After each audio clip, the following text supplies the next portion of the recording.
ചേട്ടാ, നമ്മുടെ മണൽ കോറി അവൻ നിർത്തലാക്കി.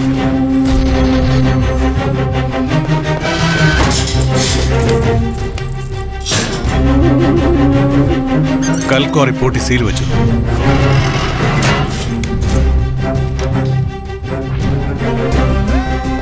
നമുക്ക് കിട്ടേണ്ട പണമെല്ലാം ബ്ലോക്കാക്കി. നമ്മളെ ഒന്ന് അനങ്ങാൻ പോലും സമ്മതിക്കുന്നില്ല. അതുമാത്രമല്ല ചേട്ടാ, നമ്മളെ ഇപ്പൊ ആർക്കും ഒരു പേടിയില്ല.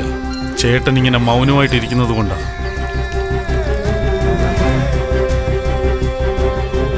ചേട്ടാ, ചടങ്ങ് നടക്കട്ടെ, ബാക്കി പിന്നെ നോക്കാം.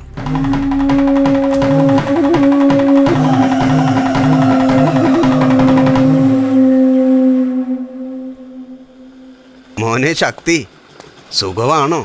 എന്തുകൊണ്ട് ചേട്ടാ, സുഖം തന്നെയല്ലേ? ഇപ്പോഴാ നിന്റെ വീട്ടിൽ നിന്ന് വരുന്നത്. ഇതെന്റെ വീട് പോലെയല്ലേ? 108 വിഭവങ്ങൾ കൊണ്ട് ഗംഭീരമാക്കണം. സദ്യ കൊണ്ടിട്ട് ഒരു കുറവും പറയരുത്. എന്തായി പറയുന്നേ? നിന്റെ അനിയത്തിയുടെ കല്യാണത്തെ കുറിച്ച്.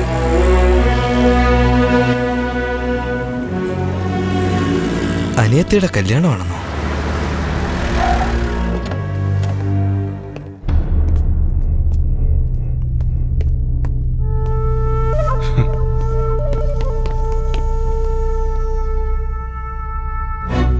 സോ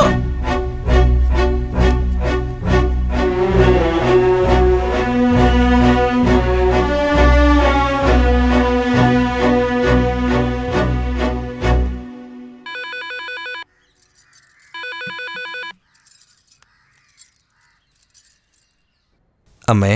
എന്താ മോനെ? ഒന്നുമില്ലമ്മേ, വഴി വെച്ച് ശ്രീനിവാസേട്ടനെ കണ്ടായിരുന്നു. നന്നായിട്ട് പാചകം ചെയ്യുമല്ലേ അമ്മേ?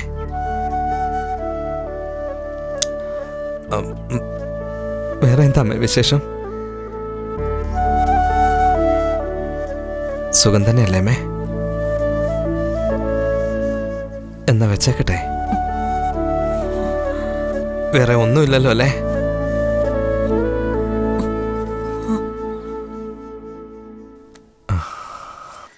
അനിയത്തിയുടെ കല്യാണം ആരോ മോനോട് പറഞ്ഞിട്ട് അവൻ വിവരങ്ങളെല്ലാം അറിഞ്ഞിരിക്കുകയാണ്. അവൻ എത്ര വിഷമം ഉണ്ടായിരിക്കുമെന്നേ. നേരിച്ചാകും. അതുകൊണ്ട് തന്നെ എനിക്ക് ആളുകളെ വെച്ച് കൊല്ലാനും അറിയാം, ഒറ്റയ്ക്ക് നിന്ന് നേരിടാനും അറിയാം. ഇപ്പോഴും പ്രശ്നമില്ല. കല്യാണത്തിന് ഞാൻ തന്നെ വിളിക്കാം. സന്തോഷത്തോടെ അവൻ വന്നോട്ടെ. പോലീസായിട്ടല്ല, ശക്തിയായിട്ട്. എല്ലാം വലിച്ചെറിഞ്ഞിട്ട് പഴയ ശക്തിയായിട്ട് വരണം. അവൻ വരുമോ? നീ പറ, ഞാൻ വിളിക്കാം. അതെ. ഏയ്, ശിവൻ ഒരു തീരുമാനമെടുത്താൽ എല്ലാം അവസാനിച്ചെന്നർത്ഥം.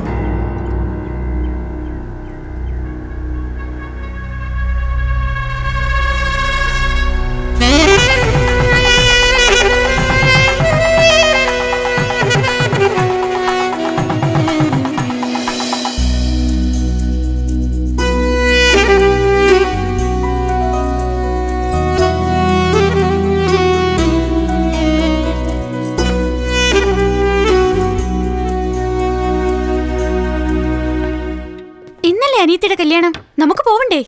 ഇത് കൊള്ളാമല്ലോ, അവനെ പോലും വിളിച്ചിട്ടില്ല. മഹാലക്ഷ്മി എന്നെ വിളിക്കും. 28 ഘട്ടനാ വിളിക്കുന്നേ. അവള് നിന്നെ വിളിക്കുമെന്ന് എനിക്കൊരിക്കലും വിശ്വാസമില്ല. എന്റെ അനിയത്തി എന്നെ വിളിക്കാതിരിക്കില്ല.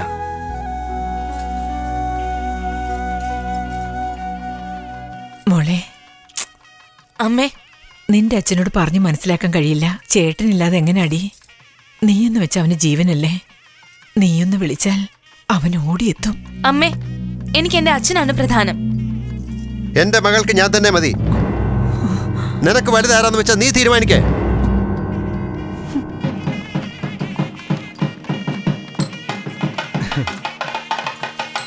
മുഹൂർത്തമായി മേളം മുഴങ്ങട്ടെ.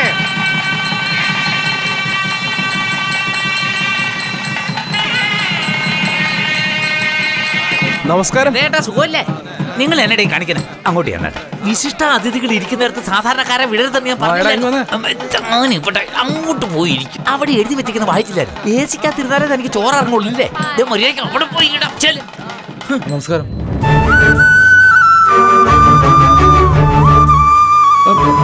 ശക്തി, ശക്തി, മോനെ ശക്തി, ഇത് നമ്മുടെ വീട്ടിലെ കല്യാണമല്ലടാ. നിന്റെ അനിയത്തിയുടെ കല്യാണം. എഴുന്നേക്കടാ, എഴുന്നേക്ക്. അയ്യോ, ഏതോ ഒരുത്തരെ പോലെ വന്നിരുന്ന് കഴിക്കുന്ന കണ്ടില്ലേ? അയ്യോ, ഇവിടുന്ന് എഴുന്നേക്ക് ശക്തി. സുഖല്ലേ? അതെ, സുഖം തന്നെ. ചേച്ചി, ദേ അങ്ങോട്ട് നോക്കിയേ. നമ്മൾ ഇത്രയും പേര് ഇവിടെ ഉണ്ടായിട്ട് ഒരു അനാഥനെ പോലെ അവൻ കഴിക്കുന്ന കണ്ടില്ലേ? ഞാൻ എത്ര പ്രാവശ്യം വിളിച്ചു അറിയാവോ? എനിക്കിതൊന്നും കാണാൻ വയ്യ ചേച്ചി.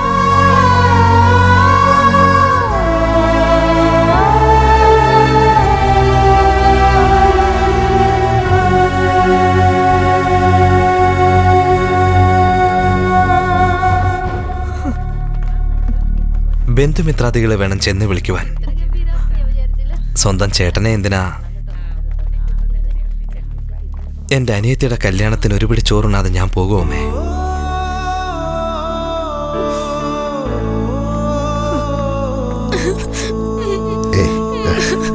കരയണ്ട.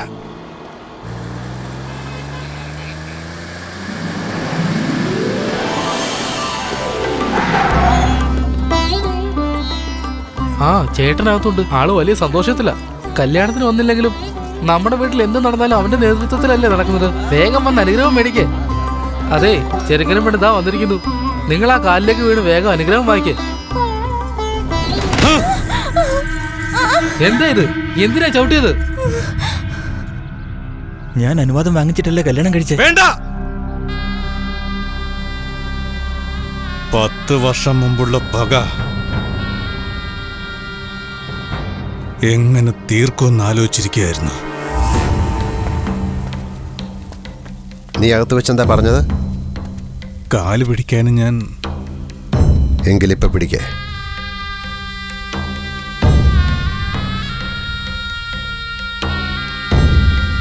വീട്ടുകാരുടെ മുമ്പില്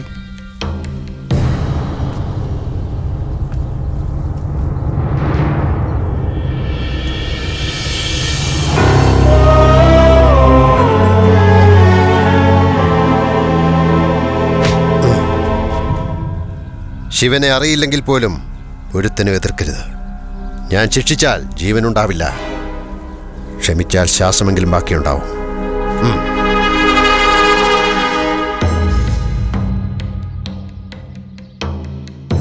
ഞാൻ ഇങ്ങനൊരു അവസരത്തിന് വേണ്ടി കാത്തിരിക്കുകയായിരുന്നു. ഇവളെ കെട്ടിക്കൊണ്ട് വാടാന്ന് പറഞ്ഞത് ഇവളെന്റെ കാല് പിടിക്കാൻ വേണ്ടിയിട്ടൊന്നുമല്ല. ഇവളുടെ തന്ത വന്ന് എന്റെ കാല് പിടിക്കണം. വിളിക്കടി നിന്റെ തന്തയെ. വിളിക്കില്ല. വിളിക്കടി. ആ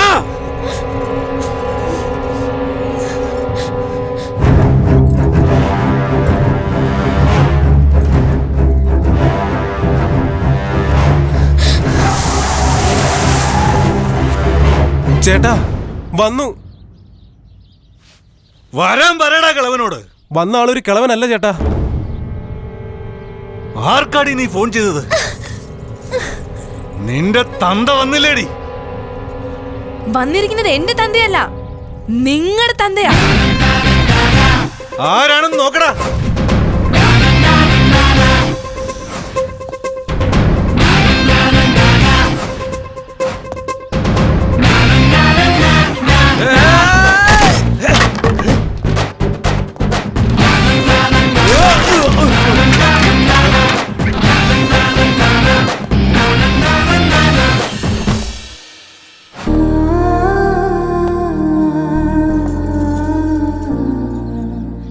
ഇവൻ ഏതാടി?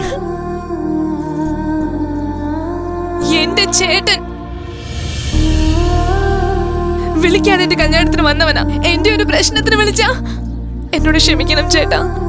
എനിക്ക് എന്റെ ചേട്ടനാണ് വന്നത്. ഇവളുടെ പൊന്നാങ്ങളിങ് എത്തിയല്ലോ. ഇവനെ അടിച്ചിട്ടിട്ട് ഇവന്റെ തന്തയോട് വരാൻ പറയണം.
ആരെങ്കിലും ചത്താൽ കരയാറുണ്ട്.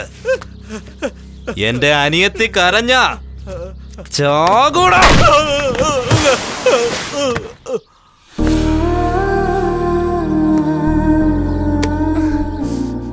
എന്റെ അനിയത്തിയുടെ ചേട്ടനായിട്ടാ ഞാൻ ഇവിടേക്ക് വന്ന, ഒരു പോലീസായിട്ടല്ല.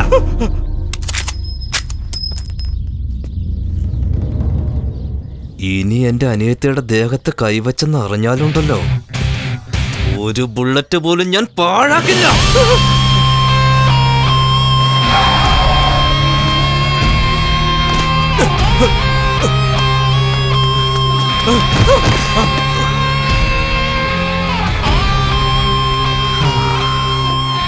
ഇനി തെറ്റ് ആവർത്തിക്കരുത്.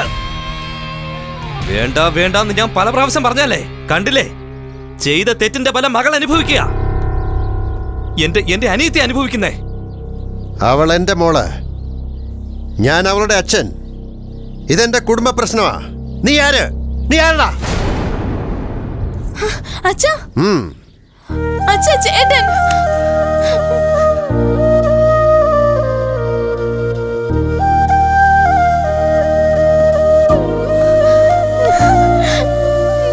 ഒരബദ്ധം പറ്റിപ്പോയതാ, ഇനി ഇങ്ങനെ സംഭവിക്കില്ല.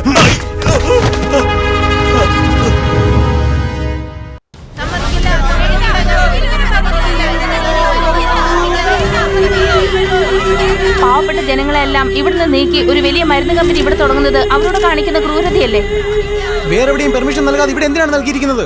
ജനങ്ങളുടെ സുരക്ഷയ്ക്ക് എന്ത് ചെയ്യാൻ പോകുന്നു? ഈ കമ്പനി ഇവിടെ തുടങ്ങിയാലോ നാട്ടുകാർക്കെല്ലാം ബുദ്ധിമുട്ടായി തീരുമെന്ന് കേട്ടല്ലോ, അത് ശരിയാണോ സർ?